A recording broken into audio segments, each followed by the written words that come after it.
ಎಲ್ಲರಿಗೂ ನಮಸ್ಕಾರ. ఈరోజు కేక్ ప్రిపేర్ చేద్దాం. అంటే గుడ్డు లేకుండా అన్నమాట.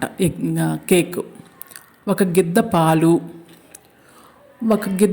ఒక కప్పు చక్కెర స్వీట్గా సరిపోయిద్ది. కావాలనుకుంటే ఇంకొద్ది చక్కెరనే వేసుకోండి. కేక్ కాబట్టి ఒక కప్పు సరిపోయిద్ది స్వీటు. ఈరోజు మా అబ్బాయి బర్త్డే, అందుకని కేక్ ప్రిపేర్ చేస్తున్నాం. దాన్ని బాగా మిక్స్ చేసేసుకొని పాలు చక్కెర కలిసేటట్టుగా. ఇప్పుడు మనం గోధుమ పిండి అయినా వాడచ్చు, మైదా పిండి అయినా వాడచ్చు. మైదా పిండి హెల్త్కి మంచిది కాదు కాబట్టి గోధుమ పిండితోటి చేద్దాం. ఒక కప్పు చక్కెర, ఒక కప్పు పాలు వేసాం కాబట్టి 2 కప్పులు గోధుమ పిండి, వాటికి 1 కప్పు నూనె,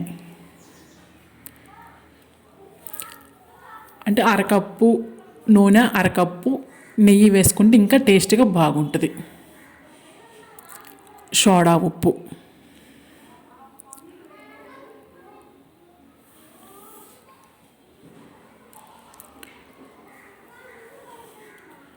కొద్దిగా సరిపోయిద్ది, ఎక్కువ వేసుకోక్కర్లేదు. సోడా ఉప్పు, కొద్దిగా నెయ్యి, కొద్దిగా ఎక్కువ వేసుకున్న టేస్ట్గా బాగుంటుంది. యాలకుల పొడి,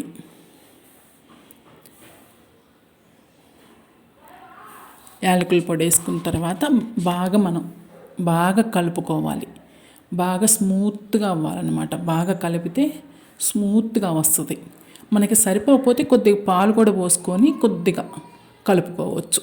పాలు సరిపోకపోతే బాగా స్మూత్గా బాగా కలిపి అప్పుడు మనం కుక్ చేసుకుందాం.